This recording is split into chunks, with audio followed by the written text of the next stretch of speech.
Hello everybody, my name is William. Welcome back to ACC. Today we're doing a setup for the Porsche 991 GT3R around Laguna Seca. Before we get into it, I just want to say there's going to be a link in the description below to donate if you like this stuff, you want to see more of it, you want to support the channel. I really do appreciate it. As always, giving the video a like does help me out a ton as well. I appreciate all the support. Let's get into it.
Alright, that was a lap around Laguna Seca in the Porsche 991 GT3R.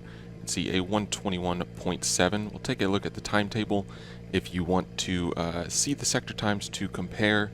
Only purple in Sector 1 on that lap. Just missing out a little bit over my personal best time in Sector 2 and Sector 3. Overall, the lap, for me, Laguna's always been a bit of a struggle, so I'm sure there is more time to be had around here, and you guys can probably go quicker than I can, but the setup feels very stable, maybe just a hint of lift-off oversteer, and whenever we go through the setup, I can try and give you a couple pointers to make it either a little looser or a little bit tighter for you if the balance doesn't quite suit you. So we'll go ahead and take a look at the setup. Okay, we're going to take a look at the setup. I did start with the aggressive preset, and before we get into our setup, I just want to say if you want to help these videos, there will be a link to donate in the description below to help me out a ton. For instance, I need to buy a new wheel. Mine is failing me, and it's making it rather difficult to do these. Any help on that would be appreciated, but we'll go ahead and take a look at the setup now. Tire pressures on this is what I used for the Hotlap session. For racing or practice or whatever, you're going to want to reset these tire pressures to try and get around 27.5 to about 28 psi hot is what you're looking for, and a nice balance between the left and the right side. Other than that, my cambers, I actually wound up running pretty low cambers to get a little bit more performance out of the car, especially like under braking. I didn't feel like I was giving up too much on in the middle of the corner where you would really expect the camber to do the work, and actually made the car a little bit more predictable for me. And then the toe on the rear of the car, will say if you want a little bit more stability, especially on traction, like accelerating out of the corners, you could try increasing this rear toe up a little bit more. I did have it on 0.2, and it is a little bit safer, so you could go with that if you want. And as always, if you need to adjust the cambers, you can go for it. Just somewhere around the same spread between the front and the rear will probably suit you pretty well as a nice starting point. And the electronics for the Hotlap session, I think it was TC2, ABS 3, and TC2 on 3 with the ECU map of 8, as that is the fastest one for the car. Adjust these depending on your track conditions and kind of what you're going for on how long of a run and stuff. This stuff can definitely play a big role depending on your track conditions, so don't be afraid to mess with them at all. Brake pad compound 2 on the front and on the rear. If you want to go to qualifying this track with how much you're on the brakes and accelerating everything, I'm sure compound 1 would probably suit you pretty well. for a qualifying session, but for a race or something like that, go for a compound 2. At least that is my personal preference. On the suspension side of things, I went softer on the springs. I don't want to go any softer on the front, just because going up the hill, it does bottom out quite bad and makes the car rather unpredictable. So nice, a little bit stiffer on the front than ultimately I would run if we didn't have that corner. On the rear, also a little bit softer. This track is all about braking and acceleration zone, so just trying to get it to plant its power as best as I can. Brake bias, you may want to tweak this. Once again, depending on your track conditions, you can probably run this further back. Also, if the track's really slick or something like that, you might want to run it further forward, for example. So you can play with this depending on what you're seeing. But yeah, that's ultimately what I think. Also, if you have too much like liftoff oversteer on corner entry, the car's a little bit too loose, you can try increasing this anti-roll bar on the rear up.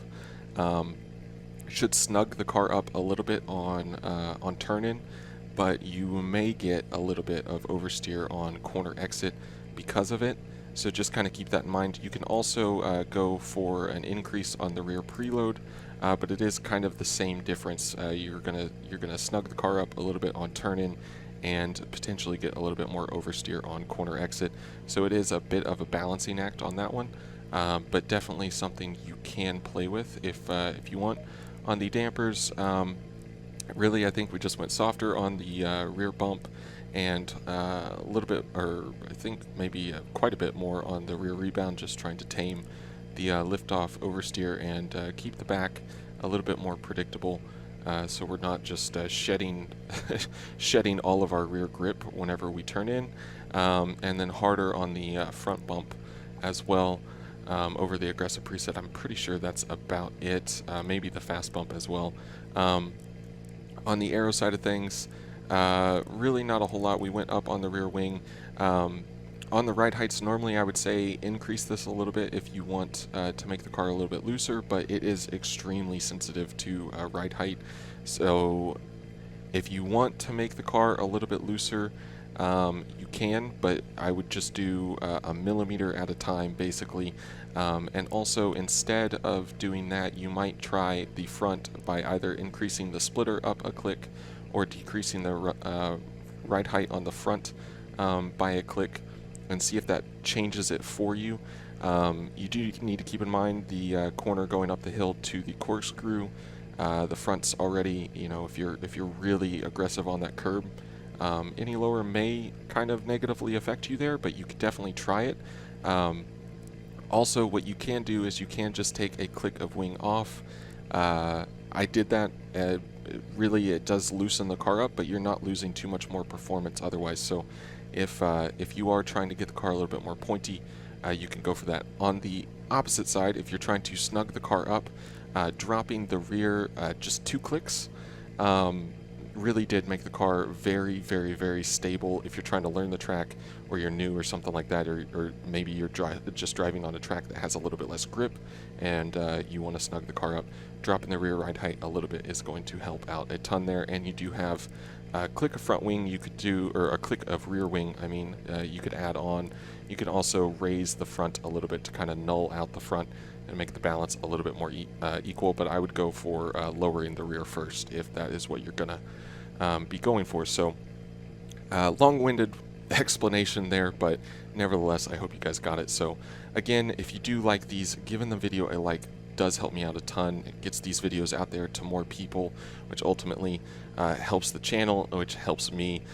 Also, if you do want to donate, there is a link in the description below. There's also a link in the description for the setup if you just want to download it, so it will be in the description as well. No pressure to donate or anything like that, but it is there if you want to, if you appreciate these, want to see these and keep these coming. It does, I do really appreciate it. So thank you all so much for the support. I hope you guys enjoy this one. Until next time, bye bye.